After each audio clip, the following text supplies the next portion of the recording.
கிறிஸ்துவுக்குள் அன்பானவர்களே, இன்றைய காலை வேத தியானம் நீதிமொழிகள் 20:12. கேட்கிற காதும் காண்கிற கண்ணும் ஆகிய இவ்விரண்டையும் கர்த்தர் உண்டாக்கினார். அல்லேலூயா. அன்புக்குரியவர்களே, கர்த்தருடைய சத்தத்தை ஆதாம் கேட்டபோது ஆதாமுடைய இருதயம் எவ்வளவு மகிழ்ந்திருக்கும். அது போலவே கர்த்தருடைய சத்தத்தை வசனத்தின் மூலமாய், வேதத்தின் மூலமாய், கர்த்தருடைய வார்த்தையின் மூலமாய் நாம் கேட்கும் பொழுது உண்மையாகவே நம்முடைய வாழ்க்கையில் ஒரு பெரிய மாற்றம் உண்டாகிறது. அநேகர் ஆனால் கர்த்தருடைய சத்தத்தை கேட்பதற்கு காதை அடைத்துக் கொள்ளுகிறார்கள்.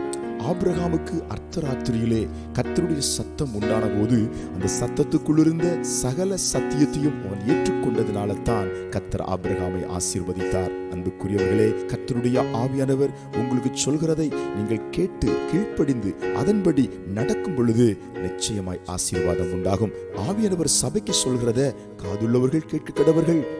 கர்த்தருடைய வார்த்தையை காதால கேட்டு அதை உள்ளத்திலே பதித்தால் மிகுந்த சந்தோஷம். ஆமென். கர்த்தருடைய அதிசயத்தை பார்க்கும்படி, கர்த்தருடைய வசனத்தை பார்க்கும்படி தேவன் கண்களை கொடுத்திருக்கிறார். இன்னும் தேவன் நமக்கு வைத்திருக்கிற ஆழமான ஆசீர்வாதங்களை பார்க்கும்படியாகவும் கர்த்தர் கண்களை கொடுத்திருக்கிறார். ஆகார் வனாந்திரத்திலே அழுதாள். வேதம் சொல்கிறது கர்த்தர் அவள் கண்களை திறந்தார். கர்த்தர் கண்களை திறந்த போது ஆச்சரியத்தை கண்டாள், நீரூற்றை கண்டாள், அதிசயத்தை கண்டாள், வாழ்வின் ஆதாரத்தை கண்டாள். காலை வேளையிலே உங்கள் காதும் உங்கள் கண்களும் கர்த்தருடைய வார்த்தையை கேட்கிறதற்கும் கர்த்தருடைய வசனத்தையும் அதிசயங்களை பார்ப்பதற்கும் கர்த்தர் திறப்பாராக. இப்பிரபஞ்சத்தின் அதிபதியானவன் குருடாக்கி வைத்திருக்கிற எல்லா மனக்கண்களும் இந்த காலை வேளையிலே திறக்கட்டும் என்று ஜெபிக்கிறோம். ஜெபிக்கலாமா? அன்பின் பரலோக பிதாவே, இந்த காலை வேளையிலும் எங்கள் காதுகளையும் எங்கள் கண்களையும் நாங்கள் கர்த்தருடைய வார்த்தையை கேட்பதற்காகவும் கர்த்தருடைய அதிசயங்களை பார்ப்பதற்காகவும் ஆண்டவர் வைத்திருப்பதற்காய் ஸ்தோத்திரம். இப்பொழுதும் அற்புதங்களுக்காய் அதிசயங்களுக்காய் ஏங்குகிற பிள்ளைகள் மேல ஒரு அற்புதம் இப்பொழுதே நடப்பதாக, இப்பொழுதே நடப்பதாக,